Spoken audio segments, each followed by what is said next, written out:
Hello la famille, j'espère que vous allez bien. Alors aujourd'hui, on va parler du cas de notre sœur Dame Traoré qui a subi une injustice concernant ses biens. Par la suite de cela, il y a eu plusieurs personnes également qui ont été confrontées au même problème dans le cas de Monsieur Cissé.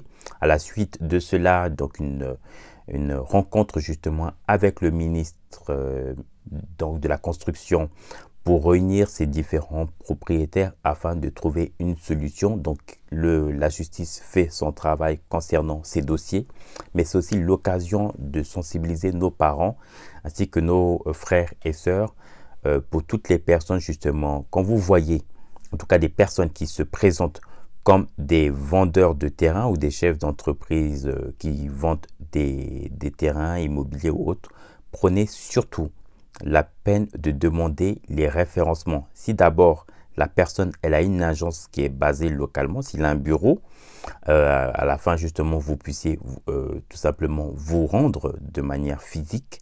Et si c'est une société qui est reconnue par l'État de Côte d'Ivoire. Si c'est une société privée, forcément il y a un référencement, donc automatiquement c'est la CPC.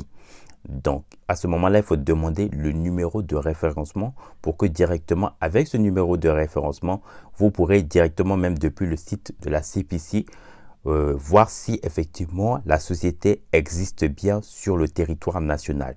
Si ce n'est pas justement au niveau de la CPC, ça peut être aussi des organismes justement dans l'interprofessionnel immobilier, ça peut être aussi d'autres organismes qui accompagnent cela. Vous pouvez également aussi demander un référencement.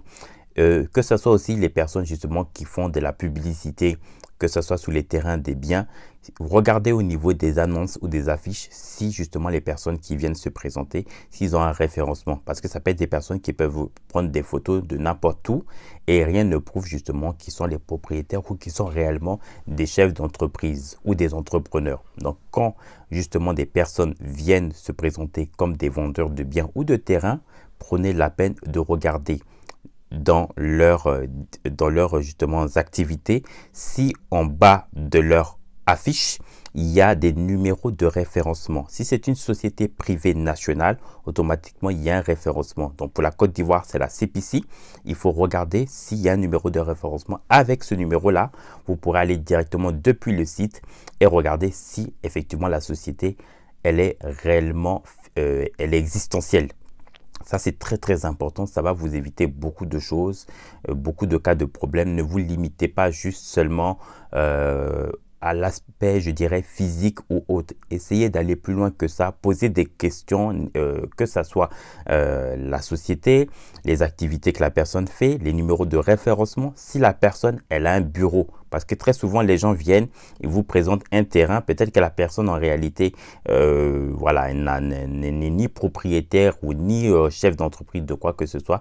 Il vient comme ça dans un coin, vous me dire, voilà le terrain en question. Vous lui donnez de l'argent alors que la personne, c'est juste un inconnu, c'est juste peut-être un citoyen normal qui, justement, vous êtes fait présenter comme un propriétaire ou même comme comment on appelle un chef d'entreprise de biens. Alors, il faut faire très attention par rapport à ça. Ça, je le dis et ça va éviter tout problème. Je le dis, n'hésitez pas à vous abonner, à liker et à laisser un commentaire en bas de ma vidéo. À très vite.